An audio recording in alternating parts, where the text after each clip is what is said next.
Vivam! Bem-vindos ao Pergunta Simples, o vosso podcast sobre comunicação. Estamos no verão, já em pleno mês de férias, calor, sol e corpos esbeltos espalhados pelos areais. Ou então não, metade dos ouvintes acaba de correr para o espelho para confirmar que o inverno, a pandemia e a vida sedentária passou uma fatura e acrescentou uns quilos à balança. Mas sem pânico.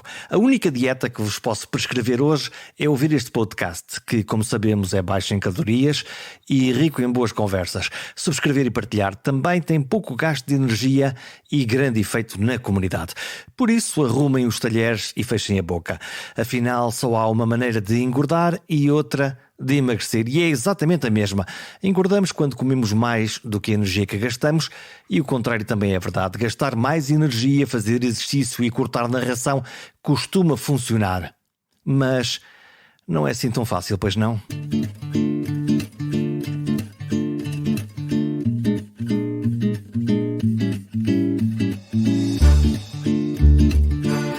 Estou a ficar com um ratinho, está a dar-me uma fomeca, estou capaz de comer um elefante. Come, rapaz, come, que quem não é para comer não é para trabalhar. Como veem, temos múltiplas expressões que nos falam da comida, de comer muito. Quase sempre são expressões de elogio ou celebração da santa, doce, salgada ou recompensadora comida. E depois admiramos-nos que nos dê para a engorda. O nosso apetite goloso só tem paralelo com a nossa pressa para emagrecer antes do verão. E este programa é sobre isso, sobre o nosso diálogo com a balança e com o espelho e com o nosso nutricionista de eleição, se ele existir. Ou então o nosso mergulho na internet, nas 1000 dietas que a moda nos mete em frente aos olhos. Há mesmo muitas. E eu fui pesquisar algumas, escolhi 3. Por exemplo, a dieta paleolítica, também conhecida como a dieta do homem das cavernas, que se concentra habitualmente em alimentos que se encontram na natureza. No fundo, saia da caverna e é o que apanhar. Carne, peixe, frutas, fugindo, claro, dos alimentos mais industrializados. A boa notícia é que não é preciso contar calorias para esta dieta. No máximo, é só encontrar uma caverna. Mais radical é a dieta low carb. O nome disto tudo é cortar nos carboidratos e dar preferência a alimentos ricos em proteínas e gorduras boas. As carnes, os ovos, o queijo. É utilizada para perder peso e também ajuda a reduzir o risco de doenças graves, nomeadamente cardiovasculares ou diabetes. Mas pode oferecer menos vitaminas do que aquelas que precisamos. Eu gosto desta terceira, a dieta mediterrânea. A nossa, a portuguesa, inclui frutas, verduras, peixes, limita as gorduras não saudáveis, ainda por cima diz que é boa para o coração. E há uma quarta dieta, não sei se é exatamente uma dieta, é o chamado jejum intermitente. Não é bem uma dieta, é uma espécie de horário dos comboios. Ora comes muitas vezes durante um tempo, ora passas umas horas valentes sem comer. Mas há muito mais dietas e muito mais pessoas a querer perder desesperadamente peso. Por isso quis mergulhar no segredo da nutricionista Ágata Roquete para saber o que ouve todos os dias dos seus pacientes, das pessoas que a procuram. Ela escreveu um livro de grande sucesso com uma dieta para 31 dias e viveu uma experiência pessoal de ganho exagerado de peso. Falamos disso também. Agora, adivinhem lá o que é que eu fui perguntar à nutricionista. Como é que eu emagreço 5 quilos agora já no próximo mês? Como é que se faz isso? Os homens é mais fácil, portanto, eu até podia prometer 5 quilos no mês antes de ir de férias. Às vezes as mulheres não é tão fácil, que o nosso metabolismo é um bocadinho diferente. Quer dizer que os homens têm sorte aí também? Tem bastante. Normalmente eu tenho muitos casais também que vêm à consulta, marido e mulher. Vêm os dois? Sim, tem alguns casos que sim. E isso é para o bem ou para o mal? Isto motivam-se ou aquilo pode ser? Aqui a questão é que a mulher tem que ter mais poder de encaixe porque o homem perde o dobro, ou seja, enquanto ela vai nos 5, ele vai nos 10. Quando ela vai nos 10, o homem já vai quase nos 20. E porquê que isso acontece? Tem a ver com o vosso metabolismo, tem a ver com a parte da massa muscular. Vocês têm mais tecido muscular do que nós. Tem a ver com várias coisas que são de nascença, não é nada diferente. Por isso sempre foi assim, sempre será assim. À partida vocês irão sempre perder quase o dobro de nós no mesmo espaço de tempo. Portanto, fazendo o mesmo regime, os homens têm, a natureza favorece-os para fazer isso. Mas isto tem a ver com o que comem antes e com a receita que lhes aplica ou tem mesmo a ver com a maneira como os corpos funcionam? Não, tem a ver obviamente a base é a maneira como os corpos funcionam, que funcionam de maneira diferente, mais acelerada neste caso. para os homens, mas obviamente também tem a ver, isso em qualquer consulta que me chegue, obviamente os resultados também serão mais notórios para quem comia pior antes. Quem já faz as coisas mais certinhas, o desafio é maior ao mesmo tempo, porque tem que ajustar de maneira a que a pessoa tenha ali algum choque, alguma coisa que mude, porque há pessoas que chegam aqui e já comem bastante bem, até claro que fazem uma asneirinha ou outra de vez em quando, mas... E tem pessoas que não, que é tudo ao lado, é tudo mal, não acertam uma, portanto essas irão perder à partida mais peso ao início. Portanto, aqueles que chegam aqui e que são um cardápio de asneiras, é mais fácil porque tem mais zonas onde pode trabalhar. Onde trabalhar, onde mudar, onde ensinar, reeducar, sim, claro que sim. E os outros, aqueles que até têm uma vida mais... Apetece-me perguntar, porque é que esses que até têm uma vida mais equilibrada em termos alimentares, porque é que esses também engordaram? Muita gente aumentou na pandemia. Tive muitos pacientes que se calhar não os vi e apareceram com mais 5 quilos passado estes 2 anos. Houve muita gente que chegou aos 8 quilos, mas também tem aqueles pacientes que até comiam bem e aumentaram 2 ou 3 quilos, porque estão em teletrabalho, porque agora petiscam mais, porque antigamente se calhar eu acho muito mais fácil fazer qualquer plano que seja de manutenção ou de perda de peso a trabalhar fora de casa e não em casa, e houve coisas que mudaram este ano. O próprio metabolismo da maior parte das pessoas eu acho que baixou, só o facto de não acordarmos cedo e tomar banho, e quem vai para os transportes públicos e todo esse stress que tínhamos diariamente perdemos. Isso gasta energia? Não se nota muito, mas eu acho que se nota quando paramos. Afinal aquilo fazia alguma coisa. Havia ali um balanço quando nós vamos trabalhar e temos que ir e subimos as escadas e temos uma lufa-lufa. Sim, diária de 5 dias, sim. E eu acho que acordar, pôr se calhar só umas calças, aliás, só uma parte de cima, que as calças de pijama se mantêm-se, e automaticamente ter reuniões ou consultas ou o que seja, online, acaba por não aumentar aquele metabolismo e pôr o corpo logo a trabalhar. Aquela sensação de atividade. Sim. Acredito que sim, que se notou imenso este ano. O que é que nos fez a pandemia? Aproximou-nos mais do frigorífico e do armário das bolachas? Ao princípio, as pessoas nunca tinham estado tanto tempo em casa. O princípio da pandemia, o pânico, não saber o que era, ninguém saiu de casa. Eu também deixei de dar consultas, deixei de um dia para outro ir às clínicas, que tive que me adaptar. Eu nunca dei consultas online e tive que me adaptar ao online. Eu nunca vi tanta gente a fazer pão em casa, nas redes sociais, e bolos. Portanto, aí sim houve aquele, se calhar... aquele aproveitar de estar em casa com os filhos. Nós nunca tivemos tempo para isso. Eu nunca tive tanto tempo para os meus filhos como eu tive. Eu não estou a dizer bem da pandemia, obviamente não foi bom, como é óbvio, mas se eu pensar bem naqueles 2 meses, a mim não me afetaram muito psicologicamente. Eu tive mais tempo para eles. Deixei de roer as unhas, que é uma coisa que eu roía desde os 5 anos. Acho que estava mesmo a precisar de parar. Fez-me bem ali aquela... Nunca tinha deixado de roer as unhas, por exemplo. Quer dizer que, ao contrário das outras pessoas, em vez de aumentar a ansiedade, o medo, o vírus, até teve um efeito bom? Estou a falar do primeiro mês. Sim. Estou a falar daquela... Até ficámos fartos daquilo. Exatamente, foi aquele primeiro mês que não podíamos mesmo sair de casa, não tínhamos hipótese nenhuma, íamos a correr ao supermercado, limpávamos tudo, os pés, tínhamos imenso medo.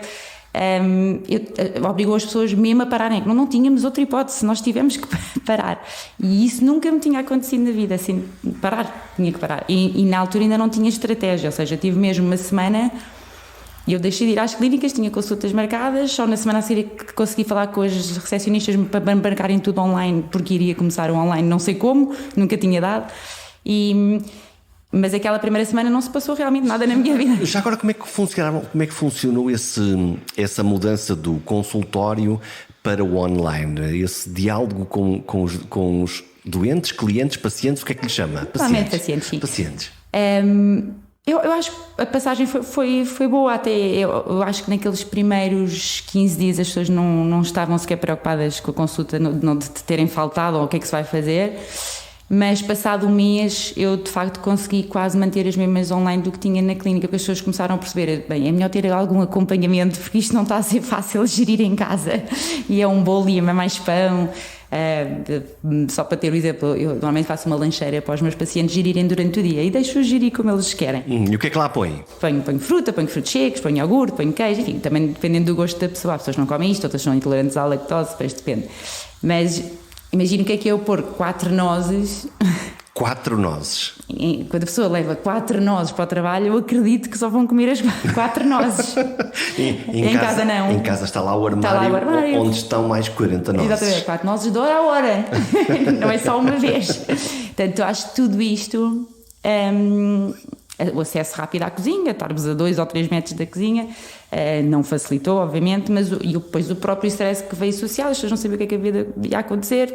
Eu tive sorte porque organizei rapidamente a minha vida para online, ficou praticamente igual ao que estava, mas online. E na sua vida pessoal também conseguiu controlar a sua própria alimentação, ou também havia aí o diabinho da tentação a dizer? Eu perdi imenso peso durante a pandemia. Foi ao contrário? Foi ao contrário, aconteceu-me o contrário.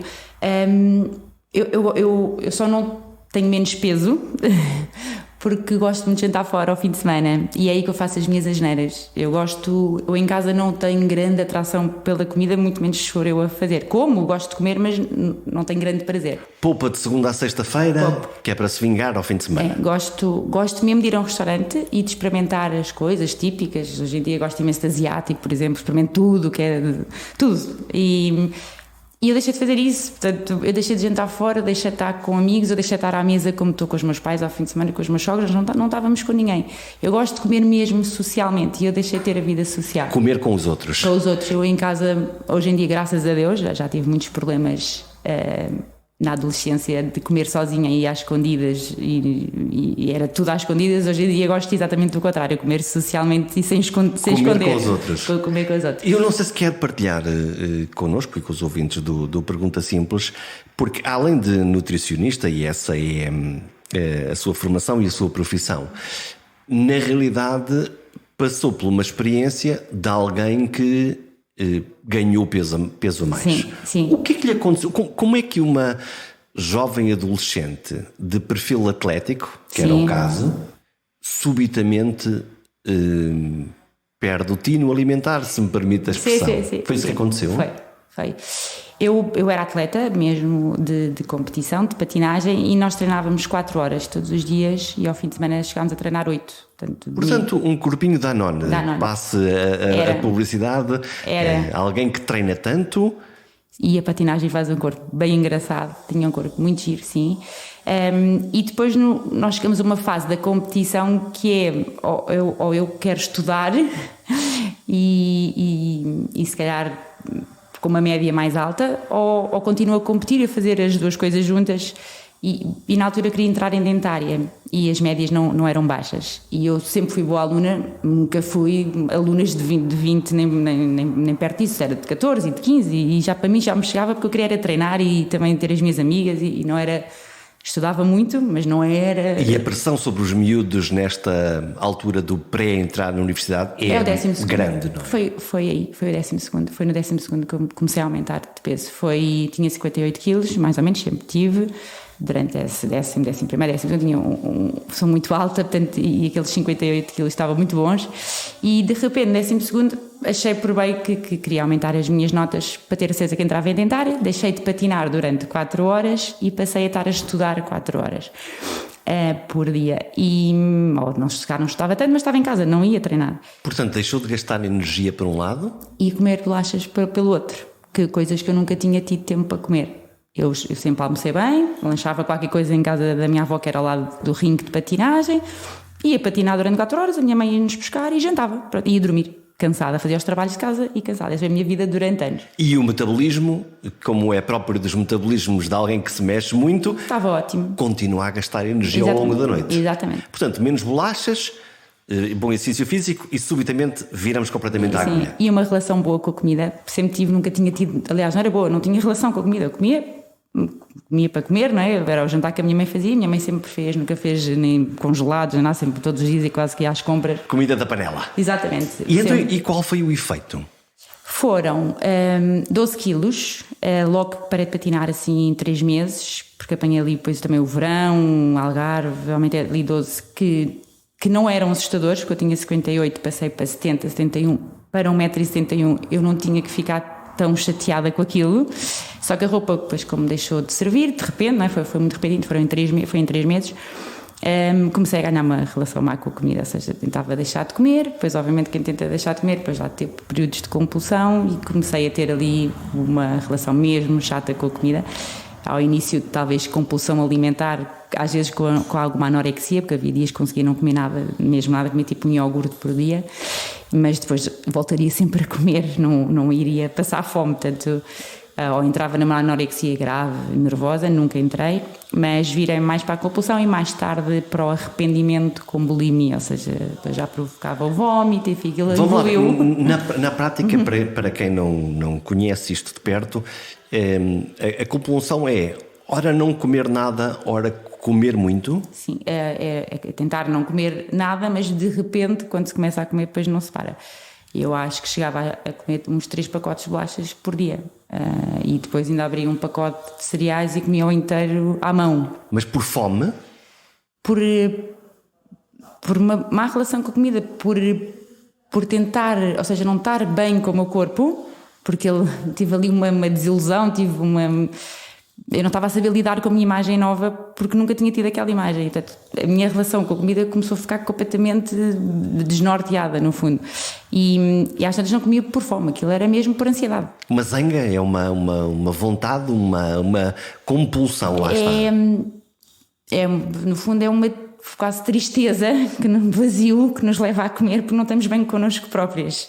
E então faz esse processo de compensar. De compensar o que torna. Bom, então e o efeito disto no espelho? Pois não sabia lidar, porque depois nada me servia. E depois na altura, já foi há alguns aninhos, né? Já foi quase há 20 anos, não havia assim lojas com tamanhos grandes. Portanto, as lojas que nós conhecemos todos, nos tamanhos não são enormes. O XXL. Exato. Depois apareceu uma loja que graças a Deus me salvou na altura, porque já tinha tamanhos 46, 48, com roupa gira para a minha idade, não é? Porque eu era uma miúda. E lá me safou minimamente, mas eu ia às lojas todas e nada me servia. A minha mãe eu chorava dentro do provador e a minha mãe chorava cá fora, percebi que eu estava a chorar lá dentro. Portanto, aquilo foi ali uma fase, nada me servia, porque eu também depois, lá está, sou alta, sou grande, as calças não me passavam dos joelhos, não havia nada que me servisse, e foi muito repentino. Eu não soube lidar com esse aumento de peso, e o que me levou ainda a compensar mais com a comida, cada vez ficava mais triste, sentimento de culpa, mas vai comer outra vez, e entrar ali num ciclo muito complicado, que me ensinou imenso. Obviamente eu preferi não ter passado por essa fase da minha vida, mas foram 7 anos que se calhar na minha profissão, a profissão que escolhi depois de não entrar em dentária, que foi a nutrição, hoje em dia me deu imensos ensinamentos. Foram 7 anos duros para mim, mas que hoje em dia se calhar me ajudam na minha vida agora, quando profissional. Tem um diálogo com as pessoas, sabe o que é que muitas estão a sentir? Perfeitamente. Era o que eu sentia que de manhã, não, é hoje que eu vou fazer tudo direitinho e começar a não fazer asneiras e a não comer bolachas, etc. E passado um bocadinho as pessoas saíam de casa e eu comia a primeira bolacha e aquilo vinha por ali abaixo. E o clique, o contrário, o que é que foi o momento, o que é que aconteceu para inverter esse caminho? Isso pode ser interessante para eu acho que isto depois também tem a ver com a pressão da faculdade. A minha faculdade não é fácil, nutrição não é fácil. Os primeiros 2 anos, sobretudo, são muito complicados. Tem ali algumas parecências com medicina, as anatomias, as bioquímicas, enfim, nós tínhamos que estudar muito. É mais uma pressão, portanto, eu continuei depois a compensar esta pressão também das aulas e das notas com a comida. E eu acabo a faculdade com os 90 quilos. De 58 para 90? 32, sim. 32 quilos. E com o corpo muito alterado, não é? Músculo não tinha nenhum, porque eu já tinha deixado de patinar, nunca mais voltei a fazer desporto. Não tinha qualquer prazer para fazer desporto, tinha vergonha, não ia aos ginásios, não ia... Porque isso é o que nos acontece. Quando engordamos, o corpo perde tónus, tonificação, perde músculo e aparecem as gorduras. Isso é mais... Não, isso é porque eu parei mesmo de fazer desporto. Portanto, a parte muscular que eu tinha, a partida perdia-me e depois, por cima, ganhei gordura. Portanto, houve ali umas trocas, umas mudanças totalmente de corpo e de figura do corpo. Então, e o que é que mudou depois para voltar outra vez a fazer o caminho depois comecei a dar consultas. Acabei a faculdade e passado uma semana, graças a Deus, uma entrevista e fiquei logo. Eu tive uma semana entre acabar a faculdade e começar a trabalhar. Uau. Tive muita sorte. E comecei a trabalhar, comecei a ter muitas consultas e as pessoas, ao princípio foi duro para mim, porque as pessoas chegavam à consulta e achavam que eu estava sempre à espera do bebê, só podia, não é? Uma nutricionista com a... estás grávida? Claro, sim, sempre. A doutora está grávida. E eu pensei, não, não estou. Também tive alguns problemas hormonais e se calhar aos meus pacientes desculpava-me com isso, eu também os tinha. Eu só fui menstruada aos 18 anos, tinha falta de algumas hormonas, tenho ovário poliquístico, também teve ali uns problemas que eu acho que não me ajudaram. Tudo isso também não alterou Mas eu também me punha a jeito. Eu também me punha a jeito com as bolachas, portanto, nunca vamos saber muito bem em que é que os meus problemas hormonais participaram. Mas desculpava muito na consulta com isso, porque eu tenho uns problemas hormonais, porque eu não sei o que havia dizer ao paciente que me chega à consulta e me pergunta se eu estou grávida. E ainda vivi essa pressão durante 2 anos, chegar a casa e ficava triste e compensava outra vez com a comida. Só que depois dei por mim a ter muitas consultas, ou seja, a nível profissional eu estava a sentir-me muito realizada, já não tinha a pressão da faculdade, eu adoro trabalhar, eu adoro a minha profissão e comecei a perceber que tinha quase nascido para aquilo que foi o que eu sonhei sempre como profissão.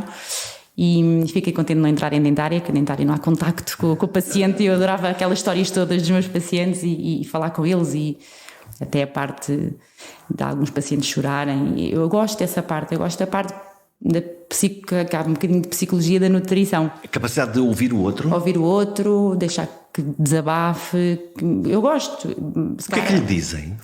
Dizem-me tudo. O que é que se pode partilhar? Nós não conhecemos as pessoas, portanto, o que é que lhe dizem? Eu sei tudo, sei as relações com os maridos, quando não estão boas, sei que há umas pessoas que comem por causa disso, porque as coisas não estão fáceis, não há entendimento, não há... sei pessoas que têm problemas com os filhos, porque são maus alunos, porque dão problemas, porque meteram-se na droga, porque... Eu sei tudo. E isso interfere na balança? Sempre. Psicologicamente, isto é tudo muito psicológico. A parte de nós nos compensarmos com a comida tem a ver tudo com a parte psicológica dos dramas que estamos a viver na altura. Há muita gente que pode não compensar com comida, compensa-se cá com imenso desporto, com massagens, com tempo de caminhadas, de praia, mas há muita gente que não tem essas hipóteses e acaba por ir sempre, porque a comida tem acesso fácil e dá um prazer rápido. Então e aquelas pessoas que até têm uma vida equilibrada e feliz, mas engordam porque adoram comer? E porque se calhar... E muito? E de coisas diferentes? E muitas vezes? Sim, vai buscar, tem vida para poder ir jantar fora, almoçar fora, viagens, e aqui em Portugal come-se bem, eu já nem estou a falar de viagens fora, basta ir ao norte ou ao Alentejo, isto é mais complicado para quem gosta de comer. E esses são mais difíceis ou mais fáceis? Quando cá vem bater à porta. Quem está psicologicamente equilibrado é muito mais fácil. Quem gosta do trabalho, tem uma relação familiar simpática, engordou uns quilinhos, acho que é mais fácil. Se eu apanhar uma fase da vida boa de alguém, eu acho que essa pessoa vai ter imenso sucesso com a dieta. E está mais preparada para o sacrifício que lhe vai impor, não é? Sim, porque não é que os meus planos sejam muito de sacrifício, porque eu sou completamente contra isso, mas acho que se faz isto muito bem. E quem estiver bem faz isto lindamente. Quem não estiver bem, por mais que o plano até seja fácil, não vai conseguir cumprir. Porque quando não fazem fica mais angustiado, quando fazem angustiado vai fazendo batota. Exatamente, vai comendo mais, vai comendo aquilo que lhes dá mais prazer, alguma dependência de açúcares, etc, que às vezes é difícil largar, que nos animam, não é? A parte dos chocolates, etc. Dá ali um ânimo enganador, não é? Porque depois nos leva então a sentir culpa depois, dá-nos aquele prazer rápido, mas depois arrependemos no minuto a seguir. Há muita gente que vive nesse ciclo durante muito tempo, mas é possível quebrar. Eu quebrei, eu sei que o quebrei por uma coisa muito boa, que foi um pedido de casamento. Sei que foi isso que me deu o clique. Não posso pedir aos meus pacientes para se casarem todos agora. Olha, afinal, acaba isso outra vez. Mas foi, ou seja, eu cheguei a uma fase da minha vida que estava realizada profissionalmente e levo com um pedido de casamento no meio disto, ou seja, emocionalmente também estava muito bem e estava toda entusiasmada com o vestido e comecei aos poucos a tirar o foco da comida. Eu era preocupada com a quinta e com o casamento e com os convidados, comecei a focar numa coisa que me animou. E às vezes eu acho que é isto que falta às pessoas. As pessoas têm que se animar com mais alguma coisa. Não pode ser sempre a comida. Nós temos que arranjar um ânimo qualquer na nossa vida que nos entusiasme e que nos faça esquecer os outros problemas que não conseguimos, que às vezes, controlar. Nós não conseguimos controlar. Só para ter uma ideia, uma paciente minha engordou 20 quilos por causa do patrão, porque não se dava bem com ele. E Só que ele também não conseguia resolver isso, ou se despedia, até conseguia resolver, mas depois ficava sem trabalho. Portanto, quando ele saiu, era um senhor que não vive, que até era espanhol, voltou para a Espanha, lembro perfeitamente desta história, e ela emagreceu. Portanto, isso tem muito pouco a ver com comida, não é? Tem a ver com a parte psicológica, mas ela depois já não precisava de compensar com a comida e acabou por conseguir tratar dela outra vez e ter vontade, etc., de se tratar, no fundo. Vamos lá a este diálogo que tem com as pessoas. Terapia de choque ou pouquinho a pouquinho? Não, eu gosto de começar em termos de plano alimentar com o máximo de comida que eu possa e depois vou cortando. Como é que é isso? Como é que se faz isso? Não, ou seja, eu prefiro ver até que ponto é que os meus pacientes conseguem comer com o máximo de comida, interessante, não é? Que possam comer, daí a tal lancheira é grande, tento pôr lá tudo o máximo que eu possa. Então o que é que tira de lá? Aquilo que toda a gente sabe, basicamente. Então. Croissants, merendas, snacks, batatas fritas, tudo o que seja. Hidratos fora? Não, hidratos costumo pôr ao pequeno almoço. Em termos de refeições, temos hidratos, tiro à noite, costumo tirar à noite. Portanto, consegue salvar-nos o pãozinho de pequeno almoço? O pão tem que lá estar, sempre. O pãozinho está lá sempre. Eu não consegui viver sem pão, portanto eu não vou pôr os meus pacientes sem pão, de certeza. E eu perdi com pão, perdi 20 quilos e comi sempre pão de 25, depois ficaram sem 25, com pão de manhã. Nunca o tirei, ainda não o tiro, nunca vou tirar, que é a coisa que eu mais gosto na minha vida, é pão. E eu não queria, somos portugueses, acho que também devemos adaptar a dieta ao país em que vivemos, nós temos muita tradição com o pão, eu não tiro. Então é que quando as receitas ou dietas aparecem, não, de manhã come-se apenas aqui 2 ovos e aqui uma saladinha, ou então daqueles ingredientes muito estranhos que a gente quase não encontra. Sopa, pessoas agora para sopa de manhã. Não. Claro que isto é tudo... Que é mais arriscado uma dieta que não é culturalmente afinada? Para a manutenção, é. Como é que nós vamos manter a seguir depois de termos feito um plano que não tem nada a ver connosco? E depois, portanto, quando pode funcionar muito bem, mas altura, a seguir depois sim, volta para trás. Eu acho que nunca aumentei mais de peso até hoje, já passaram 15 anos do meu casamento e tive 2 filhos pelo meio. Por causa disso, porque eu quando perdi com o máximo, o mais parecido com os meus hábitos alimentares, tirando as bolachas. No meu caso, eu só tive que tirar as bolachas. Grande sorte. Há pessoas, sim, mas foram 3 pacotes por dia. Tenho pacientes que têm que tirar outras coisas, outros hábitos maus que têm. Eu só tive que tirar isso. E de repente estou por mim com menos 25 quilos. Claro que tive de trocar por outras coisas que me compensassem e que me animassem também, mas foi fácil para mim, foi numa idade boa, tinha 25 anos, tinha 90 quilos, eu tinha tudo a meu favor, a minha idade, os meus hábitos maus alimentares e o meu peso alto. Isso até foi, e o casamento à porta e tudo me ajudou. Mas pronto, acho que qualquer paciente pode apanhar uma fase boa e vai perder, e um paciente que apanha uma fase da vida má também é bom ter consulta de nutrição, e normalmente nesse caso acho que nós muitas vezes recomendamos também para a psicologia, nós não conseguimos. Para ter consciência do que está a acontecer. Porquê é que está assim? Porquê é que está a comer? Porquê é que está a compensar com a comida? Porque normalmente nós preenchemos os nossos vazios com a comida. É uma compensação. E porquê que tem esses vazios? E eu muitas vezes não consigo chegar a eles, e acho que a pessoa deve ser acompanhada e perceber o que é que pode, pelo menos naquilo que não pode resolver, o que é que pode melhorar. E essa parte acho que é a psicologia que faz como ninguém. Nós estamos a entrar no verão, o verão começou agora. Imagino que esta altura da primavera e do pré-verão seja um momento em que lhe vem bater muito aqui à porta. A pedirem-lhe o quê? Rápido, depressa e... Sim, o que acontece mais nesta fase, eu pelo menos falo para mim, eu graças a Deus tenho a minha agenda cheia durante o ano, sempre igual. Não consigo dar mais. Não há mais pressão agora na primavera e início de verão? Não, aqui a questão diferente agora é que aparecem-se cá mais pessoas para perderem 3 quilos.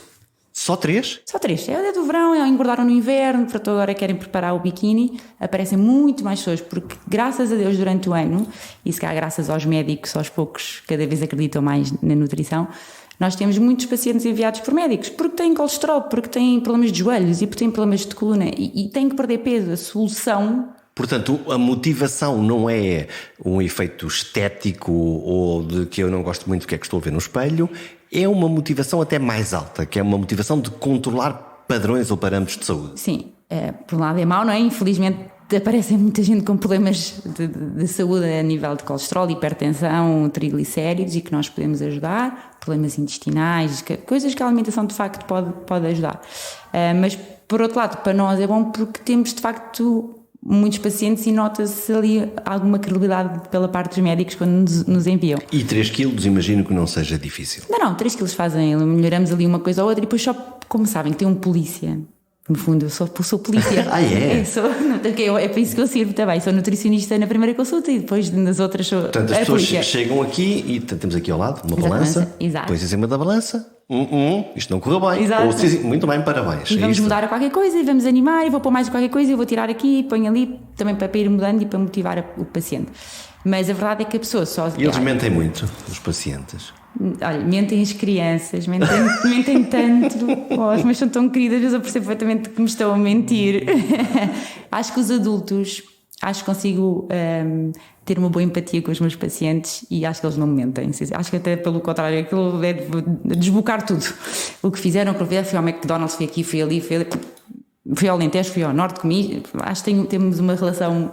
Tenho uma relação engraçada com os pacientes. E portanto dá para ver uma causa e efeito entre sim, mas o que eles fizeram e o que aconteceu. Sim, eu até prefiro, é o que eu digo sempre aos meus pacientes, eu prefiro que vocês não percam peso no mês, até aumentem 1 quilo ou 2 por coisas boas, né? Não perdeu porque fez uma viagem com uma pulseirinha na mão. Claro que não se vai fazer dieta numa viagem com a pulseirinha. Do que às vezes um paciente está triste por causa disto e por causa daquilo e não está a conseguir resolver. Muitas vezes é um paciente que se calhar eu não vou ver na próxima consulta, ou se calhar nunca vai perder peso comigo, pronto, apanhei ali uma fase muito má, não é, da vida dele. E é mais difícil. Há vários tipos de gordo. Em termos de quê? De corpo ou de psicologia? De corpo, de cabeça, ou toda a gente tem mais ou menos o mesmo padrão? Acho que cada pessoa que eu tenho, se calhar, é diferente, mas há um padrão entre mulheres e homens. Então, qual é a diferença? A diferença é que, há exceções, mas a maior parte das mulheres, o problema é o fora de refeição. Ou seja, até podem petiscar. Almoçam bem, até uma saladinha, tudo perfeitinho, aquilo está tudo ótimo. Pão da manhã, fazem uma sopinha à noite. E depois se comer uma sopa à noite porque tiveram das 6 às 8 a comer bolachas, tostas, queijo, e, portanto, pão. Estão bem. Não têm fome, não é? O homem tipicamente é ao contrário, não faz lanches intermédios. E enfarda brutos. Ao almoço e ao jantar. Muito. Como o dobro ou o triplo das calorias, provavelmente vai ter comido o dia inteiro. Porque tem muita fome. Aí é mesmo fome. Mas o homem ao menos come por fome. Eu acredito que os homens comem por fome verdadeira. E nós comemos por fome, sem fome, tristes, contentes, neura. Nós comemos por tudo e por nada. No fundo, a psicologia masculina está aqui um magnífico prato, com uma bela carne assada, com umas batatas que sabem melhor do que nunca. Tiro 3 vezes que ainda por cima não lanchei, só almocei e estou com fome. E é muito esse comportamento que eu depois tento mudar no homem. A mulher é tentar que petisque na mesma, daí a história da lancheira, porque nós vamos continuar a petiscar, ninguém nos vai tirar isso, nós somos assim. E portanto, muda o quê? O que lá está? O que lá está. Mas eu deixo-os petiscar imenso daquilo, ou seja, da ração diária que elas têm para gerir. Eu até lhes costumo dizer, olha, até pode comer às 4 porque tinha fome, às 5 é porque se enervou com alguém, às 6 é porque recebeu um e-mail que não lhe estava nada a precisar receber, porque nós comemos por tudo e por nada, mesmo. Nós mulheres somos assim. E portanto são menos calorias? Menos calorias, em alimentos não tão viciantes e mais interessantes. Já agora, qual é o fascínio pelas nozinhas? O que é o crocante. É o crocante. Eu, como tiro as bolachas todas, não é? Tenho vocês, pacientes que vêm às consultas, também levam um bocadinho com os traumas e se calhar com os gostos da nutricionista e naquilo que ela acredita, não é? Eu acredito muito no pão da manhã e acredito que comer bolachas, que não se vai só comer 2 ou 3. Eu, passado um tempo, já ponho as bolachas, quando sinto que o paciente já domina. Sim, mas está lá o pacote, não é? E quer dizer, comer 2 ou 3 ou comer meio pacote... Assim não se sacia, aquilo é viciante. Sim. Não tem... Porquê? Tem açúcar, tem sal? Tem açúcar, tem farinha, é crocante, tem ali muitos elementos que nos levam a comer mais, dá prazer, e eu tento tirar tudo o que possa provocar uma compulsãozinha alimentar. E troco por outras coisas, e a questão dos frutos secos, que também são viciantes, mas ao menos são mais interessantes, são gordura, tem gordura boa, tem coisas muito mais apelativas em termos nutricionais, e E tem o crocante, que eu preciso que os meus pacientes também tenham. Portanto, dá uma sensação de saciedade, dá esse petisquinho. Dá. Então, e o contrário, aquelas dietas, não sei se lhe posso chamar dietas malucas, de jejuns intermitentes de 14 horas sem comer, isso funciona? Há muitas teorias acerca disso. Eu não gosto muito de falar de coisas que eu não pratico e que não tenho qualquer experiência, eu não tenho experiência pessoal com jejum intermitente. Se não se comer, não se engorda, não é? Exato, e aquelas. Aqui não tem a ver com as 14 horas, porque isso depois tem muita parte atrás desta história do jejum, tem a ver até com a parte oncológica, etc. E há alguns estudos que indicam que esse jejum pode levar mesmo à não evolução de algum tipo de cancro. Portanto, só por isso acho que devíamos pensar e repensar e experimentar. Eu não tenho a certeza, mas eu acho que isto já está mais ou menos provado em ratos, mas em humanos ainda não. Portanto, estamos aqui na dúvida. Mas como para a nutrição ou para perder para peso? emagrecimento, eu nunca vou pedir a um paciente meu que entre em jejum intermitente. Eu não o vou deixar. Ele chega cá obeso, chega cá triste, eu não lhe vou dizer para não jantar ou para não tomar o pequeno almoço. E sinceramente o que resulta mais à partida é fazer o jejum à noite, não é? Em qualquer dieta que a pessoa não jante, à partida irá perder mais peso. E eu não vou pedir a um paciente meu que entre aqui, olha, agora não pode jantar, agora é tipo acaba às 6 e depois só come lá para as 10 da manhã do dia. E isso é um assim, stress para a nossa cabeça, como é evidente. Já não chega cá bem. Eu ainda vou pôr. Eu em emagrecimento nunca vou ser. Não quer dizer que não tenha pacientes que não me peçam e que não queiram fazer o jejum intermitente por conta própria. Mas isso é uma decisão deles? É uma decisão deles. E não quer dizer que eu não apoie e que ajude, mas eu nunca vou ser eu a propor, até por uma razão, porque eu depois, o meu objetivo nas minhas consultas é que as pessoas mantenham o peso depois. Nunca é recuperarem, não é isso que me interessa, não é para isso que as pessoas estão a pagar consultas. Essa é a fase inicial, mas depois o importante é que mantenham o seu peso. Isso é o nosso objetivo principal, é que percam peso, mas que seja depois para a vida, que ganhem hábitos para a vida, etc. Portanto, acredito que uma pessoa esteja em um jejum intermitente durante 1 mês, 2 meses, 3 meses, vai a perder peso com certeza, tirou imensos lanchinhos, tirou os petiscos, quer dizer, no fundo, em qualquer dieta que se tire, isso vai se emagrecer. Mas então, se tirar o jantar, aquilo à partida de facto vai dar resultado. Mas e depois? Nunca mais vai jantar na vida? E quando voltar a jantar? Quando voltar a pôr o pão da manhã? Volta outra vez a subir o peso? Eu tenho quase certeza que sim. Então quais são as suas estratégias para motivar? Porque há aqui um travão e um acelerador, não é? Motivações e desmotivações. Quais são as táticas que usa? Um dia livre. O que é um dia livre? É um dia Vale livre. tudo? Vale tudo. Uau. Não é para se comer muito, é para se comer coisas que se gosta muito. Afinal é um dia livre? É livre. Olha, pode comer um coração de manhã, o melhor coração que houver aí no mercado. Claro que não estou a dizer para comer nem 2 nem 3 corações. Era só isso. Eu só não quero a quantidade. Mas... Não vá aos pastéis de Belém. Exato, pode ir, mas só pode comer um. O almoço, o prato favorito, eu comeria bacalhau à Brás, não tenho dúvidas nenhuma. Se estivesse em dieta rigorosa, o bacalhau à Brás ao fim de semana ia ter que arranjar a maneira de o pôr no meu dia livre. Depois à tarde, sei lá, foi à praia comer um gelado, ou foi ao cinema e comer umas pipocas. Eu só não queria que fosse ao cinema e à praia no mesmo dia ao mesmo tempo. Ou um petisco engraçado, umas ameijas com o pãozinho todo lá para dentro, que é ótimo agora no verão, uma cervejinha a acompanhar. Momentos de relaxamento que não é só pela dieta, é pela semana de trabalho que nós tivemos e filhos e preocupações é o nós merecemos. É o nosso escape. E eu acho que as pessoas o façam por prazer e sem culpa, não é por compulsão. Quem come umas ameijas com o pão e uma cerveja não está a ter uma compulsão, eu acho que está a ter um prazer louco. Está a ter um prazer a apanhar um solzinho ao fim do dia, um sunset. Gosto imenso. E depois o jantar, sushi, sei lá, pronto, se gostam, estou a dar um exemplo de um dia. Isto a mim parece-me lindamente. E nos outros dias? Nos outros dias... É férrea, não? Não. Nos outros dias pequeno almoço e jantar são refeições obrigatórias para os meus pacientes, quer que tomem sempre o pequeno almoço, que almocem e jantem. Não saltem refeições. Depois no resto do dia ponho então a tal lancheira adaptada à vida de cada um e ao dia que a pessoa tem. Por exemplo, tenho imensas pacientes em turnos noturnos. Portanto, aí eu tenho que mudar a estratégia. Isso torna muito mais difícil.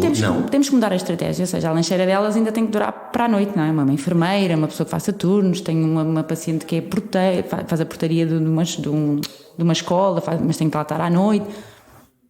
Assim, eu tenho que adaptar, não é? A cada um. Portanto, a lancheira será adaptada ao dia de cada um. Uns precisam ainda na lancheira de pré-treino e pós-treino, os outros não precisam porque não fazem nada.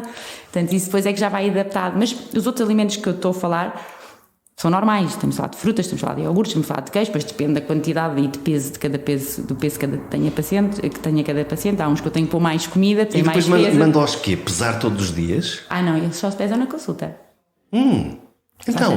Então mais vale não ter relação com a balança. Não ter relação com a balança. Então, mas o pesar em casa todos os dias não pode dar ali uma sensação de responsabilidade? Em manutenção, sim. Em manutenção eu peso-me todos os dias e os meus pacientes pesam-se todos os dias. Mas isso é porque podemos manter com unhas e dentes aquilo que conseguimos. em emagrecimento, mais vale não ter relação nenhuma com a balança. Tem imensa influência em nós. Não digo, lá está, isto é mais uma diferença entre homens e mulheres. Acredito que um homem que se pese uma quinta-feira e pensa assim, ainda só perdi meio quilo. Porque não liga muito. Lida bem com aquilo e continua a vida, continua igual. E nós mulheres, se calhar, não. Achamos, então vou comer. Não vale a pena. Não vale a pena, só perdi meio quilo, tivesse a fazer este esforço. Este sacrifício todo. Então, imagina, no Estoril, eu agora trabalho aqui, onde estamos a fazer aqui o podcast em Oeiras, mas eu trabalhei muitos anos no Estoril, que entretanto fechou, e mudei. Mas eu trabalhava lá numa pastelaria mais conhecida do Estoril, que toda a gente conhece com certeza, não quero passar a publicidade. Isso é uma pena capital, colocar uma nutricionista ao lado da melhor pastelaria da cidade. Estava muito perto. E as pessoas que iam à consulta e não perdiam peso, a seguir iam para a Garrete do Estoril. Agora imagine se elas pesassem o mês todo. Iam lá passar a vida. Então, e quando elas vêm aqui, tem a balança e mais? Mede mais o quê? Mede a barriguinha, mede as ancas, mede o quê? Essa balança que vem aí mede várias coisas. Uma balança que tem umas asas, isto parece uma nave espacial. E depois transmite para o computador. Mede massa muscular, massa gorda, massa óssea, água corporal, gordura visceral, que é muito importante, o nível de gordura visceral. A gordura visceral é o quê? O que nós a gordura mais localizada na zona abdominal, que é mais perigosa. Isso é dos rapazes, não é? Os meninos têm mais aí, as meninas mais nas ancas? Vocês, ao longo da vida toda, têm mais tendência para acumular na zona abdominal. E algumas mulheres também têm, que é aquele tipo de corpo que de facto tem umas pernas mais fininhas e acumulam mais em cima. É menos saudável. É um corpo. Pode ser mais bonito, feio, não estou a falar esteticamente. É menos saudável. Quem tem uma cinturinha fininha, se calhar uma anca muito grande, pode ser bonito ou feio, mas é mais saudável. Mas a partir da menopausa nós ganhamos essa tendência quase todas, ficar mais quadradas para cima, ganhar imensa gordura na zona do abdômen. E entretanto os homens ganham um balanço e por isso provavelmente morrem mais do coração, porque tem essa gordura visceral. Sim. Essa perde-se primeiro ou depois, quando se começa a fazer? No primeiro mês há muita redução de volume, porque eu também meço os centímetros, que me estava a perguntar, assim, faço algumas barriguinha, anca, o peito, assim. Também meço, e sim, no primeiro mês as pessoas dão-lhe uma sensação de desinchaço enorme na zona abdominal, o que também é mais uma motivação. Desinchar, usou a expressão desinchar? Sim, a pessoa sente mesmo exatamente, sim, também temos, porque a partir do momento que comemos melhor, bebemos mais líquidos e eliminamos mais toxinas, também desinchamos efetivamente. E também perdemos, obviamente, pela gordura corporal que perdemos. E para quem pode e foge muitas vezes para fazer cirurgias estéticas, de retirar a gordura e afins, isto não é um caminho para toda a gente, mas é um caminho para algumas pessoas, ou não muda, lá está, o substantivo, aquilo que as pessoas pensam? Essas consultas, o tempo de espera é algum, não é, para a cirurgia, e essas pessoas são acompanhadas durante muito tempo pela parte da psicologia, da nutrição, médico, cirurgião, etc. Elas têm um acompanhamento muito grande, porque elas têm que estar preparadas psicologicamente para essa operação. Para esse choque verdadeiro. Não é? Porque, de facto, as pessoas perdem muito peso quando fazem a operação. No primeiro mês têm que só estar a líquidos, mas depois no segundo mês entram, os semissólidos, em termos de papinhas de fruta, etc. E nessa fase também entram mousses de chocolate, se for preciso. E há uma verdadeira terapia de choque. Se olharmos para... E têm que estar preparadas, não é? Não podem comer mousses de chocolate só porque entraram uns semissólidos, têm que estar mesmo preparadas para a operação a vários níveis. Quando nós vamos ao supermercado, a minha sensação é que o carreirinho por onde eu vou passando me leva primeiro pelas coisas que eu não preciso. Lá está as bolachinhas, os chocolates e outras misérias. E só depois, alguns escondidos lá no meio, estão os alimentos que provavelmente eu precisaria mais de consumir. Como é que uma nutricionista olha como cliente no supermercado? Olha, eu não olho para coisas más, porque eu não compro. E acho que é dos maiores truques que os meus pacientes podem ter. é não comprar, porque se nós não comprarmos, nós não vamos ter hipótese de chegar a casa estourados e até a precisar de um miminho, mas a partir do momento mas não há miminho nenhum. Já o faço há muitos anos, tenho 2 filhos com idades de comer muito, um com 13 e um com 10. Se eu comprar tudo o que há no supermercado, eles vão comer tudo o que eu comprei. Portanto, a minha disciplina de casa, eles não têm qualquer... Começa na despensa. Eles não têm qualquer hipótese de fazer asneiras. E atenção que os meus filhos comem muito. Tenho um filho acima do peso, infelizmente. Ficou com esse peso desde a pandemia.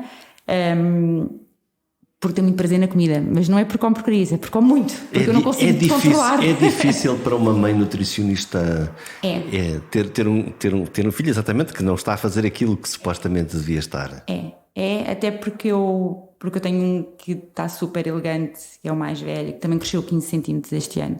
Bom, portanto, aí não há peso que aguente. Recuperou da pandemia totalmente, porque eles engordaram os 2 na pandemia. Eles são super atletas, fazem futebol, estão no Estoril Praia, que é super puxado, têm jogos, têm treinos, ainda esta semana estão em torneio a semana inteira.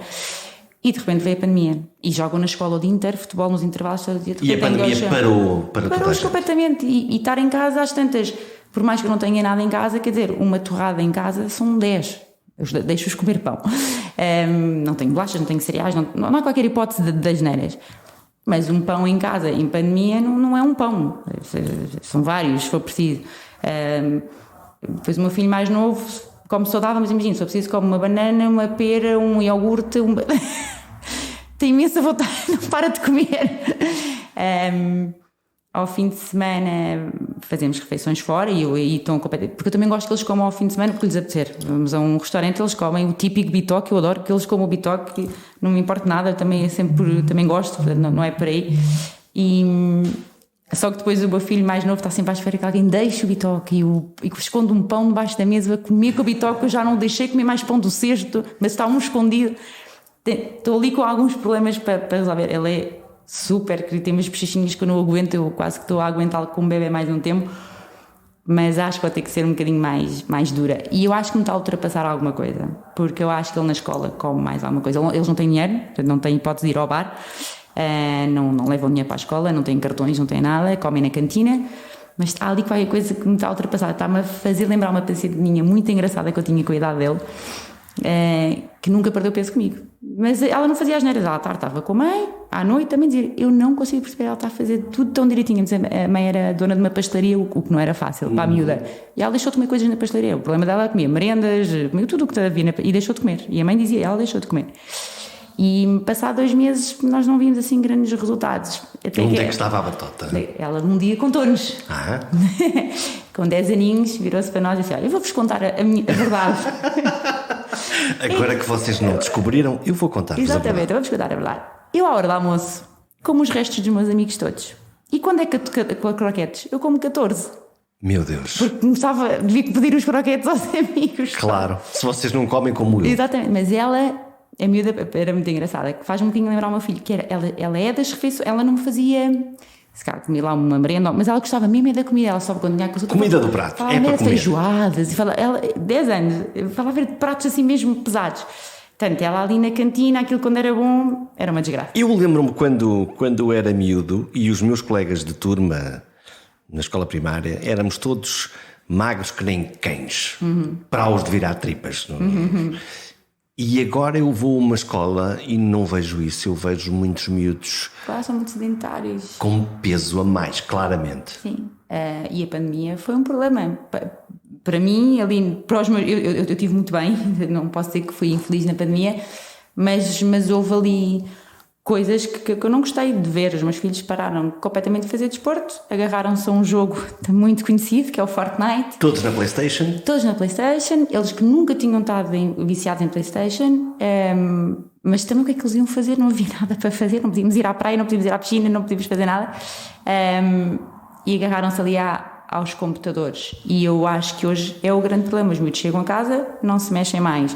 Por exemplo, eu lembro dos meus tios, que muitos deles vão ter também, se calhar, a sua idade, eles são novinhos, os irmãos da minha mãe, e eu lembro perfeitamente, eles chegavam a casa e comiam tipo 5 carcaças, lembro perfeitamente, e eram magrinhos, sempre foram, só que Depois saíam, não havia carro, quer dizer, Andava tudo na rua sempre, a jogar futebol sempre.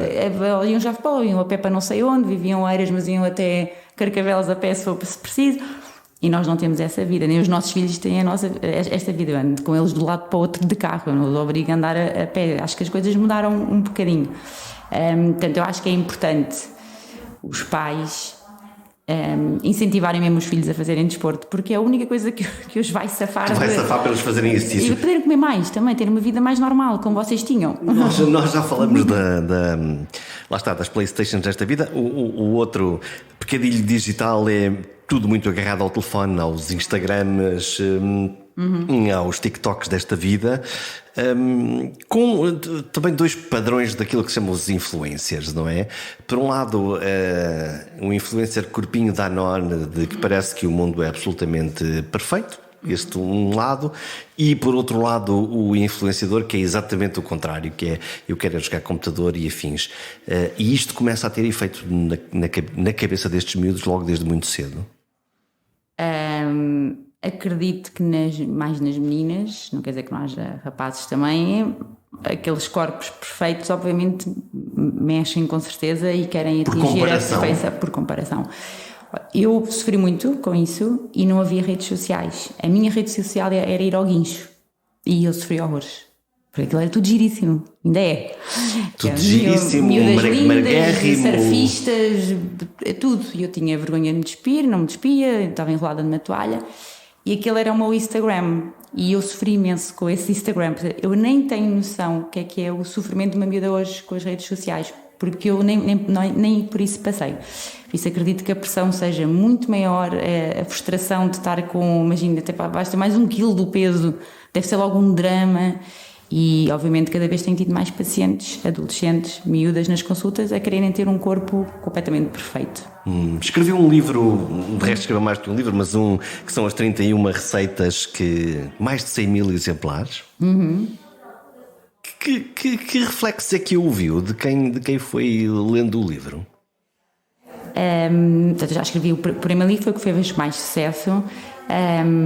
Foi louco. Não, eu ainda vendi 200 e tal. 200 mil? 250 mil, mais ou menos. Foi espetacular em Portugal, foi muito bom. Esse livro, eu tinha tido um convite de uma editora para escrever, eu nunca tinha escrito, nunca tinha pensado em escrever um livro e escrevi-o. Não sabia que tinha que ir à televisão, eu não sabia, quando assinei o contrato eu nem li o contrato, que dizia assim, tinha que fazer a promoção do livro. E pronto, eu achei que ia escrever um livro e ia vender aos meus pacientes, que já eram alguns, e estava ótimo. E estava resolvido. Eu tinha umas receitazinhas para levar para casa. E estava escrito. Mas não foi isso que aconteceu. Eu tive um impacto grande televisivo, muito grande, quando fui ao Manelis Goxa e à SIC. E nesse dia, como eu também veio fotografias minhas, e do antes e do casamento, eu acho que as pessoas acreditaram efetivamente em mim, que pronto, isto é real, isto é verdade, estão aqui as fotografias, já pesou 90, agora pesa menos, e levou à compra, ou seja, o impulso eu consegui nesses programas de televisão. Não dormi 3 dias antes de ir ao Manuel Lisgoa, com os nervos? Claro, nunca tinha ido à televisão na vida. Ainda hoje não gosto, ainda hoje não durmo, não é uma coisa que eu adoro, mas depois, graças a Deus, já estou mais descontraída, obviamente. Quem está a ouvir este podcast diria que se calhar não, mas quando começa aquilo vai, o programa é o dia antes e os 2 dias antes. E de facto as pessoas compraram um livro, gostaram imenso da leitura, porque eu tentei fazer dia a dia, são 31 dias, eu todos os dias falava com elas, ou seja, hoje vai sentir isto, mas não se assuste, vai ter mais fome, mas amanhã já vai ser melhor, vai ver, capaz de ao fim do dia sentir isto, porque eu tenho experiência de consulta, isto foi tudo feito através da experiência em consulta, que já são 20 anos a dar consultas diariamente, e eu acho que elas gostaram imenso também do próprio do livro, ou seja, não foi só terem visto que é verdade e acreditar em mim e levarem à compra. Começaram a gostar da leitura e da maneira que eu cheguei a elas, uma linguagem muito fácil, muito real, que elas percebessem o que estava lá escrito, nada pouco teórico, não tinha ali a teoria toda. E de repente começam a fazer aquilo e ainda por cima começam mesmo a perder peso.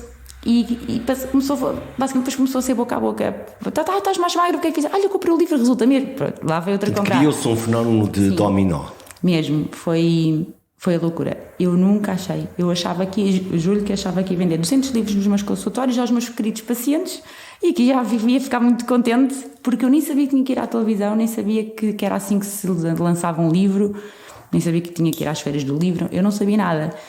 E ao mesmo tempo foi bom, eu fui sem expectativa nenhuma, eu escrevi um livro, escrevi aquilo que fazia nas consultas. Está feito. Está feito. E foi muito bom. E foi uma altura muito cansativa da minha vida. Tinha um bebê com 2 anos e um com 4 meses quando escrevi o livro, e a promoção não é fácil, e depois todo aquele mediatismo que na altura depois ganhei, não é? Portanto, foi assim o livro de nutrição mais vendido provavelmente até hoje em Portugal. Soube lidar, mas ainda assim lidei com muito cansaço, mas aguentei-me. Foi uma fase um bocado complicada com bebés muito pequeninos. Nestes 20 anos, e para fecharmos a nossa conversa, qual é o caso, a pessoa que mais a orgulha no seu currículo? Uma paciente que apareceu na capa de um dos meus livros, que perdeu 67 quilos. No primeiro ano só com o meu livro, perdeu 50 quilos com o meu livro só, e apareceu-me passado o ano, marcou passado um ano consulta para me conhecer, e a partir daí ficou minha paciente e perdeu mais dos outros 17 que lá estavam comigo. Mas já vinha com 50, como é que alguém perde 50 quilos com um livro? É incrível. Que pessoa é esta? Como é que é? É uma pessoa que foi determinada, que se identificou provavelmente com a dieta em si, não lhe custou especialmente, e que se calhar queria mudar a vida. E quis mudar, já não queria ter mais aquele peso, tinha 132 quilos e chegou aos 60 e tal. Quer dizer, é loucura. Perdeu uma dela, no fundo. Perdeu uma pessoa. E até hoje nunca vou esquecer que alguém perdeu 50 quilos com o meu livro e depois me conheceu, e que assim ainda perdeu mais peso, até passar para a manutenção. A força de vontade conta e a ajuda técnica é fundamental, mas para além da vontade e do fechar a boca há uma regra de ouro. Mais do que perder peso, o difícil é manter depois o peso certo, porque quase todos nós engordamos por culpa dos hábitos, e gostar de comer bem é um bom hábito nacional. A comida é boa, saborosa, diferente, cada prato parece que está mesmo ali a pedir para ser comido. Já nem falo de sobremesas com açúcares para 3 meses de caminhadas. Eu, pecador, me confesso, sou escravo de um magnífico leite creme feito com ovos de galinhas caseiras, leite gordo e, claro, queimado na hora. Pensando bem, até podia haver uma dieta do leite creme do Alto Minho. Pensem nisso. E até para a semana.